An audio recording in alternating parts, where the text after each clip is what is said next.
Thank you, Tom. And good afternoon, everybody. Welcome to codeForward, a micro networking app for bootcamp grads. But before we get to the application, I'd like to introduce the wonderful team that made this possible. Hi, everyone. My name is Kristen Ruprecht. I'm an Army veteran and Army spouse. Hello, everybody. I'm Zachary Blackburn, United States Marine Corps veteran. Hi, I'm Michael Chach, a USMC and Army veteran. And I'm Seth Thomas, a 9-year Army veteran. We started as a loose collection of students that went through several iterations to deliver what you are about to see today. There's a simple problem that all junior developers face, and that is that the most difficult hurdle they face is getting their first job. And landing a first job that fits their goals and culture is even harder. We aim to make the process of getting that first job easier. Let's take a look at the current IT talent market. Starting with demand, there are two key indicators that made us realize we should enter this field and try to make a difference. According to the Manpower Group Talent Survey of 2021, IT talent shortage in the United States is at a 15-year high. That means that 1 in 3 US employers are having difficulty filling jobs. Also, the Bureau of Labor Statistics has identified that from 2020 to 2030, software developer positions will increase 22%. That means we are still at the start of this massive growth, and companies need developers. On the supply side, we have seen a consistent growth of boot camps and boot camp graduates to meet this demand. There's also been an 11-fold increase from 2013 to 2019 in boot camp graduates. And more recently, there's been a 306% growth in online boot camps. Currently, at this moment, there are 120 active boot camps in the United States. We aim to connect these graduates with industry professionals. That's where codeForward comes in. Our application is a micro networking service that aims to create a central location where bootcamp students can make sense of the post-grad hustle and industry professionals can help them succeed. So right now, I'd like to hand it over to Michael Chach, who can show us the demo. Thanks, Seth. Appreciate that. Let's go ahead and start this demo.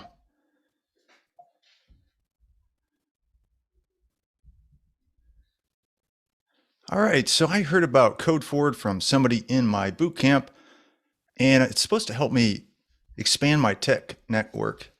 I've already signed up for an account, so I'm gonna go ahead and log in. It's pretty straightforward. You just put in your username and password, and then you click log in. You can see some information about yourself. I'd already put in, and then I can see top hacker news stories, kind of keep my mind in the game while I'm looking for a job. I can also see pending connections and connection requests. I don't have any yet, but I'll take care of that shortly. First, I want to update my profile. It's easy to do. I just click the update profile, and then I can update some skills or industry experience I might have. I've been working on React, so I'm going to go ahead and update that. Submitting the form is easy, and now that I've done that, I can view my profile and see that I've updated my skills. Now, I really want to connect with some people in this network. Let me go to the Connect tab.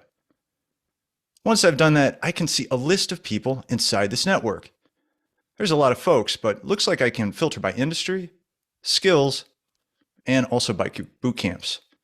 I'm interested in getting into pharmaceuticals, so I pick pharma. And I'd like to meet up with somebody who knows a little bit about React. Edwin looks like a good option. Let me try connecting with him. Now that I've connected with him, if I go to my dashboard, he should be under my pending contacts. And there he is. Meanwhile, when Edwin logs in, he should see me under his connection requests. Now, Edwin doesn't know me yet, so he's probably going to want to look at my profile. Once he's taken a look at my skills and determined that this might be a good connection to have, he can decide to accept.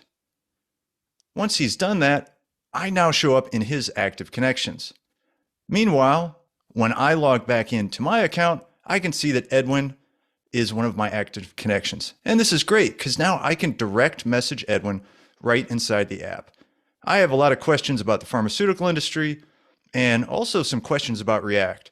This codeForward website has made it really easy to connect with people and expand my tech network. Well, that ends our demo, and we're really excited to get users into this application. I'm going to pass it off to Zach right now to talk about some of the challenges we had when developing this app. Thank you, Michael. Now, it would be an understatement to say that there are a multitude of challenges that occur when building an application with a new team, both technical challenges and personal. The first challenge we were presented with was coming to a consensus on the scope of codeForward that we could reach in a short timeline, deciding what capabilities are must-haves and what could be put into our stretch goals. Deciding how we would structure our database was a challenge as well. We took the necessary time as a team to build our models with scaling capabilities. At the beginning of this project, we also struggled with Git workflows. However, we've now worked together to harness the power of Git for version control, making the process of building codeForward through collaboration much easier. Upon deciding functionality and database structure and getting a good grasp on Git, we began to find friction in implementing complex functionalities such as connections, live chat, filtering, and profile customization. And beyond technical challenges, we worked around shifting schedules as a team member's children began school from home due to COVID. A team member had a rough COVID infection, and another team member even got a once-in-a-lifetime opportunity to travel to LA for work. All of this forcing us to be incredibly flexible with our schedules to get our project completed on time. Despite working completely remote, we were able to overcome these challenges by taking advantage of team member strengths, a few long nights of pair programming, and most importantly, having the confidence to ask for help when deemed necessary. We ultimately learned how to operate smoothly as a team while implementing a multitude of technologies when developing codeForward.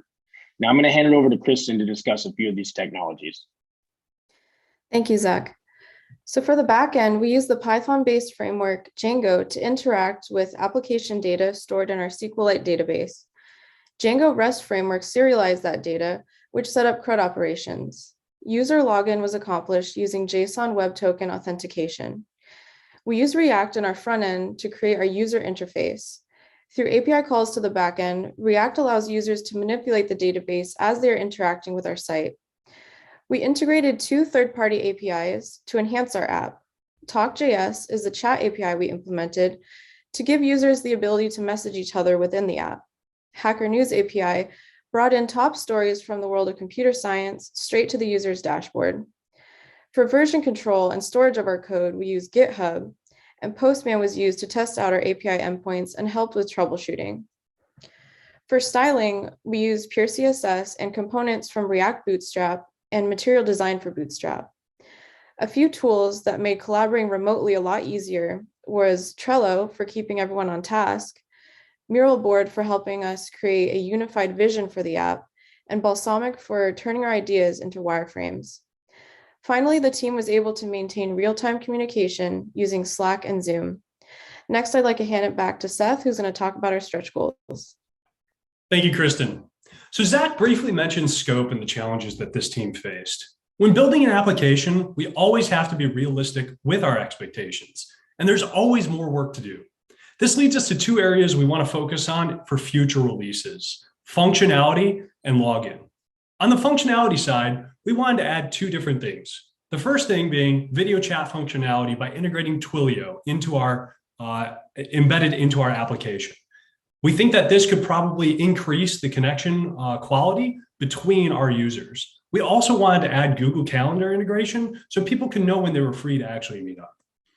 The second big thing we wanted to make a little bit easier was the login process for the users.